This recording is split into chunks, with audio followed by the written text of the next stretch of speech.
Hey team, apologies in advance for the slightly longer version this week. Now lately I felt a little bit like a content machine, producing tips for LinkedIn, writing website copy and sending crafted invites for my events. Alas, it is all part of developing a business, but as a writer, the beauty and passion, for me at least, lie in the practice. This is something I've been speaking about in my YouTube series, Tom's Takeaways. Subtle plug, with Seth Godin's wonderful book, The Practice. In writing this week's snippet, I felt less ex machina and more ex Toma. My Latin may need some work, but you get the point, especially if you've just Googled that. I was happily in flow again this week as I wrote about celebrating success, which ironically is not something I'm particularly good at. If you followed the last editions on imposter syndrome, inner strengths and confidence, then this week will help you. Snippet number 72. Celebrate your success. My experience. For me, celebrating success doesn't come easy.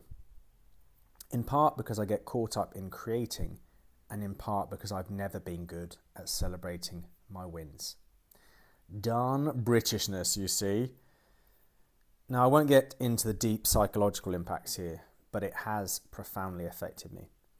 When caught up in the pursuit of perfection, all you see is the mistakes. And without a balancing habit of celebrating success, you can fall pretty hard on your ass. Now, as a Brit, the extreme humility of our culture and focus on bringing people down in the media is pervasive. That's my perspective for my generation and our elders. I can't speak for the younger generation, but I hope it's improved. Fortunately, the years spent on building my skills in life and coaching include a strong self-awareness and drive to improve myself. And so I guess this week I am holding up my hands to say, I'm with you. Celebrate good times, come on! Now I've selected a few methods that I recommend to clients because they are easy to implement. In order to introduce any new habit, it needs to be relatively free of barriers. Complexity needn't be one. If you find resistance to these, then it's worth reflecting on that before you begin. In my experience, it is most likely to be a you problem, not a tool problem. For ages, I felt these things were silly, and that's putting it lightly. And my strong inner critic was the one talking there, because when I used them, I felt a lot better about life. So let's get into it, shall we? Method 1, tips jar. I said that as carefully as possible. Now there are 3 elements to this. Number 1, each time you have a win, and I'll say small to medium win, write down a brief 1-line description on a piece of paper, why it matters to you, and how you felt. And put that into the jar and add a coin of reasonable value, say £1 or $1, wherever you are. And then number 3, at the end of the week or the fortnight, you'll take a few of these out and read them to yourself. And in addition, you're going to use whatever money you collected to buy yourself a little gift to say well done. Even if it's just $1 or £1, just some small token of recognition to yourself. Now, this is important because regular reflections on your wins are going to have a positive effect and act as a balance to any inner criticism. And if you're really winning, you get to buy yourself something nice. Bonus. Method 2, reward the milestone. A milestone can be defined as a key stage or turning point in your life.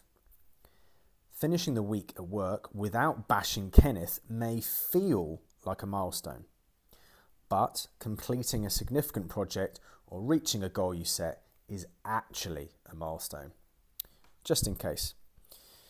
Now, this is an important moment that has most likely taken you effort, persistence, and time. I recommend celebrating it with an experience or dinner with friends. In doing this, you are not only acknowledging your own efforts, but getting the support of those who love you, thus increasing increasing the impact. Now, making it an event also creates a memorable experience you can recall in the future when you need reminding what you've achieved. Buying shit for yourself doesn't quite have the same impact, though Christian Louboutin's Bella Rose pumps may make your feet sexy. Just saying. Method number 3, the VIP folder. If you work in a business, then hopefully at some stage you will receive some kind of positive feedback, either from clients or your team. If not, then you may want to check that. If you work solo on your own business, then customer feedback will be your focus. Now, I want to add that this feedback should be positive specific. Excuse me while I drink some tea. By that, I don't mean the emails that said, "Great job, Fanny."